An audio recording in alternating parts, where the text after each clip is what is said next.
السلام علیکم ورحمۃ اللہ وبرکاتہ۔ خالی ہاتھ رہ جاتے ہیں وہ لوگ جو دوسروں کی خوشیاں چھین لیتے ہیں۔ اس شخص کو کوئی نہیں بدل سکتا جسے اپنے اندر کوئی غلطی نظر ہی نہیں آتی ہو۔ اگر کوئی شخص آپ کو عزت دیتا ہے تو اس کا یہ مطلب نہیں کہ آپ بہت عظیم انسان ہیں، بلکہ یہ وہ شخص خود ایک اعلیٰ ظرف انسان ہے۔ ہر چیز اپنے وقت پر ہی اچھی لگتی ہے۔ نیکی کمانے کا وقت جوانی ہے۔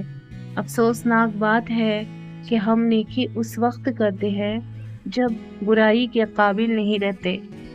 حضرت علی رضی اللہ تعالی عنہ نے فرمایا، وقت اور دولت دو ایسی چیزیں ہیں جو انسان کے اختیار میں نہیں۔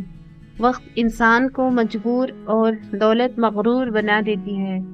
دوسروں کی مدد کیا کرو، اللہ تمہاری مدد کرے گا۔ دوسروں کو سکون دینے والا کبھی بے سکون نہیں رہتا۔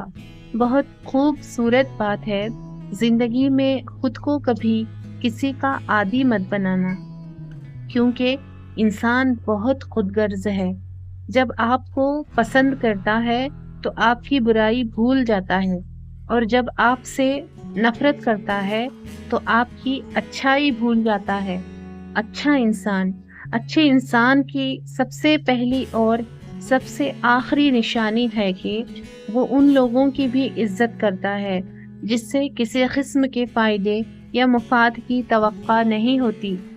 مختصر سی لیکن مکمل بات، انسان اکڑ کر ایک ٹیلے پر نہیں چڑھ سکتا، لیکن جھک کر کوہ ہمالیہ پر پہنچ سکتا ہے۔ جھکنا سیکھیں تاکہ بلندیاں نصیب ہوں۔ زبان کا استعمال، زبان سے معاف کرنے میں وقت نہیں لگتا، مگر دل سے معاف کرنے میں عمریں بیت جاتی ہیں۔ ذرا سوچ سمجھ کر کے زبان کا استعمال کیا کریں۔ دل کی عدالت سے ہر کوئی اتنی جلدی باعزت بری نہیں ہوتا۔ 3 کہانیاں۔ ایک مرتبہ گاؤں والے بارش کی دعا کے لیے اکٹھے ہوئے تو ایک بچہ چھتری لے آیا۔ یہی ایمان ہے۔ بچے کھلاتے ہوئے جب ہوا میں اچھالتے ہیں تو بچہ ہنستا ہے، کیونکہ اسے پتا ہوتا ہے کہ اچھالنے والا گرنے نہیں دے گا۔ یہی یقین ہے۔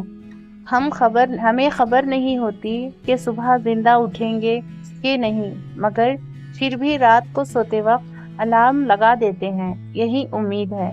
اللہ پر ایمان، یقین اور اللہ سے امید میں دنیا کے ہر مسئلے کا حل موجود ہے۔ بے شک سبحان اللہ۔